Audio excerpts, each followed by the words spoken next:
Breaking news, Treasury Secretary Scott Bessent reports to Fox News that the U.S. and China will have trade talks in Switzerland over the weekend. Let's see him discuss it on the Ingram Angle. The world has been coming to the U.S., and China has been the missing piece. I was going to be in Switzerland to negotiate with the Swiss. Turns out the Chinese team is traveling through Europe, and they will be in Switzerland also. So we will meet on Saturday and Sunday.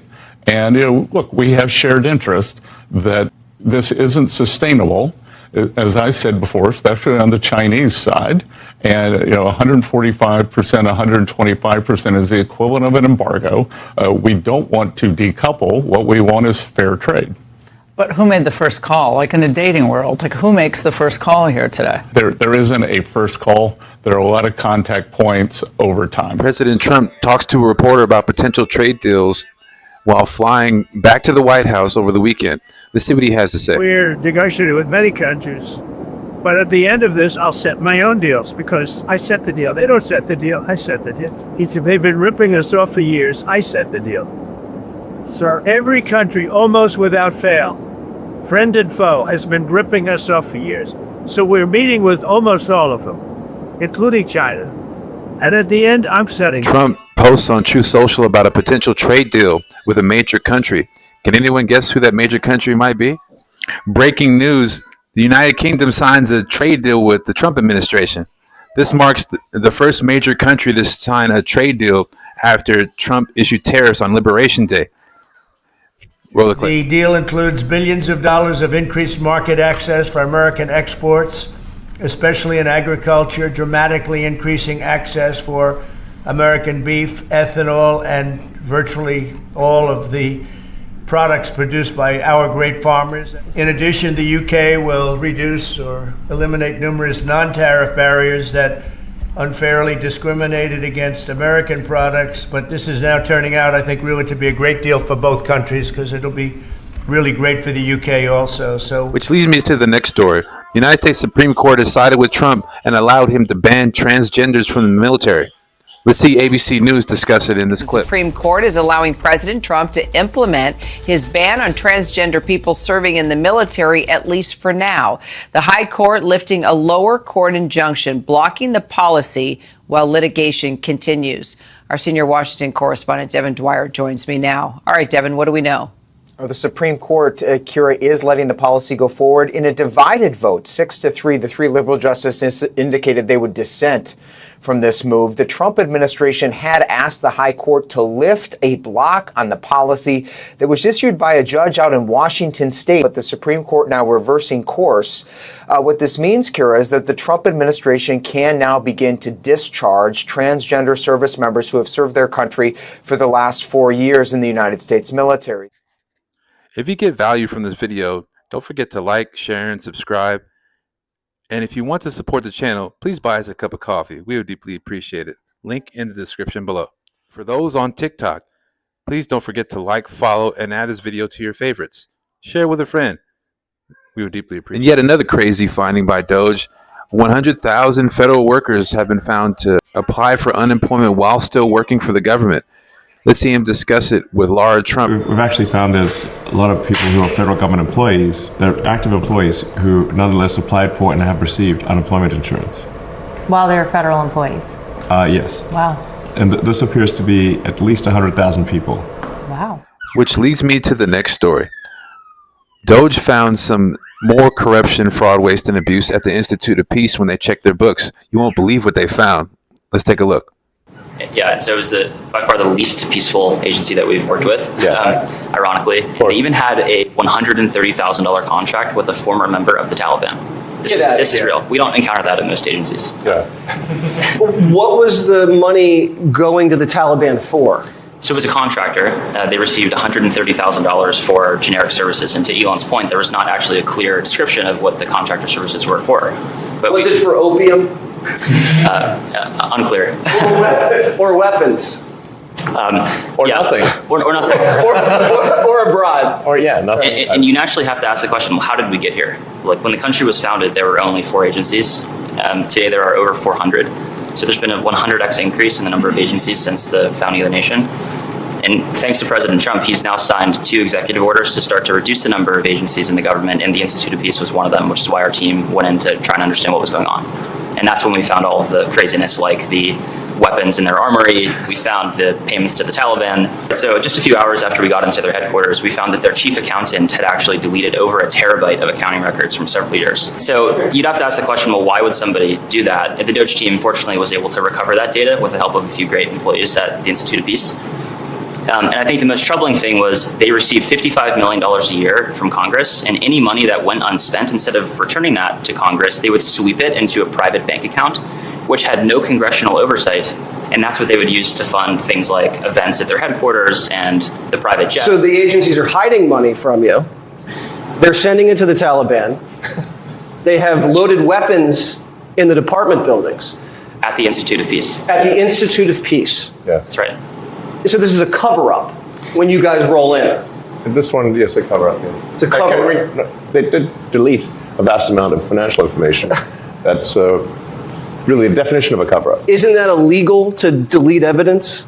Yes. Shred documents? It is. It's certainly illegal to delete accounting records that that Congress would certainly want to know where the congressionally appropriated funds are going from taxpayers.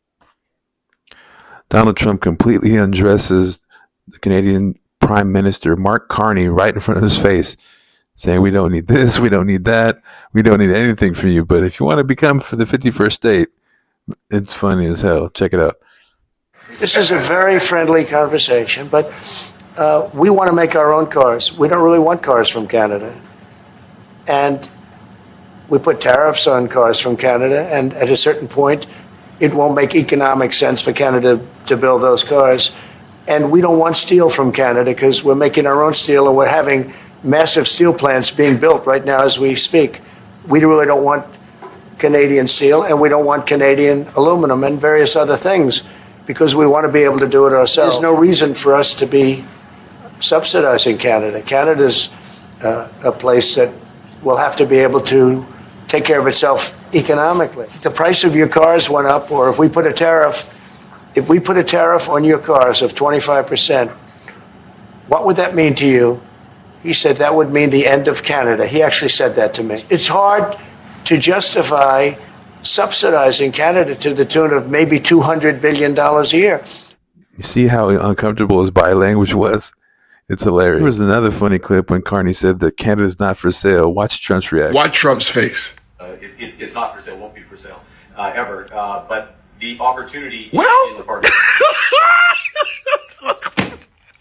You look at him, yeah, well. Man, Trump is hilarious. Trump announces and signs an executive order banning gain-of-function research funding from the federal government. First relates to gain-of-function research. Gain-of-function research is a type of biomedical research where pathogens are adulterated, viruses are adulterated to make them more potent or to change the way that they function. Many people believe that gain-of-function research was one of the key causes of the COVID pandemic that struck us in the last decade. What this executive order does, first of all, it provides powerful new tools to enforce the ban on federal funding for gain-of-function research abroad.